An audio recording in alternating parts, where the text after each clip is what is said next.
নমস্কার শিক্ষার্থীরা, শিক্ষা নিকেতন চ্যানেলে তোমাদের স্বাগতম। শিক্ষার্থীরা, তোমরা যারা কলকাতা বিশ্ববিদ্যালয়ের অন্তর্গত বিএ পাস কোর্সে পড়াশোনা করছো এবং তোমাদের যাদের CC3 বাংলা রয়েছে তাদের সিলেবাসে নিয়ে আজকে আমরা আলোচনা করব। পেপারটির নাম হলো আধুনিক যুগের বাংলা সাহিত্যের ইতিহাস। এই পেপারটির উদ্দেশ্য হলো 1800 খ্রিস্টাব্দ পরবর্তী সময়কালে বাংলা সাহিত্যের বিভিন্ন ধারার বিবর্তনের গতিরেখার সঙ্গে শিক্ষার্থীদের পরিচিতি ঘটানো। এই সমগ্র সিলেবাসটি 3টি মডিউলে বিভক্ত। মডিউল 1 গদ্য ও প্রবন্ধ, মডিউল 2 বাংলা কবিতা ও নাটক এবং মডিউল 3 উপন্যাস ও ছোট গল্প। এবার দেখব মডিউল 1 গদ্য ও প্রবন্ধের মধ্যে কোন কোন বিষয়গুলি আমাদের পড়তে হচ্ছে। Serampore Mission, Fort William College এবং বাংলা সাময়িক পত্রের উন্মেষ। এখানে শ্রীরামপুর মিশন ও ফোর্ট উইলিয়াম কলেজের বাংলা গদ্যের বিকাশে অবদান আলোচনা করতে হবে।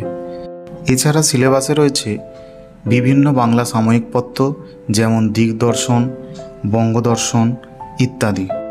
এছাড়া রাজা রামমোহন রায়, ঈশ্বরচন্দ্র বিদ্যাসাগর, অক্ষয় কুমার দত্ত, প্যারীচাঁদ মিত্র, কালীপ্রসন্ন সিংহ, বঙ্কিমচন্দ্র চট্টোপাধ্যায়, রবীন্দ্রনাথ ঠাকুর, প্রমোদ চৌধুরী, বুদ্ধদেব বসু প্রমুখ বাংলা গদ্য ও প্রবন্ধে যে অবদান রেখেছে তার আলোচনা। এবার মডিউল 2, এখানে বাংলা কাব্য, কবিতা ও নাটক রয়েছে। বাংলা কাব্য বা কবিতার জগতে ঈশ্বরচন্দ্র গুপ্ত, রঙ্গলাল বন্দ্যোপাধ্যায়, মধুসূদন দত্ত, বিহারীলাল চক্রবর্তী, রবীন্দ্রনাথ ঠাকুর, কাজী নজরুল ইসলাম, যতীন্দ্রনাথ সেনগুপ্ত, জীবনানন্দ দাশ, বিষ্ণু দে, সুভাষ মুখোপাধ্যায় প্রমুখের যে অবদান তা বর্ণনা করতে হবে।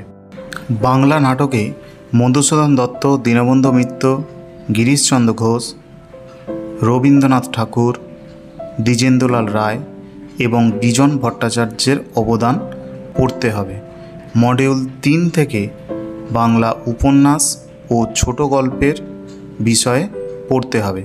এখানে বাংলা উপন্যাসের উদ্ভব ও বিকাশের কাহিনী বর্ণনা হয়েছে। এছাড়া আছে বাংলা উপন্যাসে বঙ্কিমচন্দ্র চট্টোপাধ্যায়, রবীন্দ্রনাথ ঠাকুর, শরৎচন্দ্র চট্টোপাধ্যায়, বিভূতিভূষণ বন্দ্যোপাধ্যায়, তারাশঙ্কর বন্দ্যোপাধ্যায়, মানিক বন্দ্যোপাধ্যায় প্রমুখের অবদান। আর পড়তে হবে বাংলা ছোট গল্পে রবীন্দ্রনাথ ঠাকুর, শরৎচন্দ্র চট্টোপাধ্যায়, বিভূতিভূষণ বন্দ্যোপাধ্যায়, তারাশঙ্কর বন্দ্যোপাধ্যায়, মানিক বন্দ্যোপাধ্যায় প্রমুখের অবদান। এছাড়া তোমাদের প্রশ্ন কাঠামোটি দেখে নাও। 3টি মডিউল থেকে মান 15-র একটি করে প্রশ্ন, অর্থাৎ মোট 3টি মান 15-র প্রশ্ন পরীক্ষায় উত্তর করতে হবে 45 নম্বরের জন্য।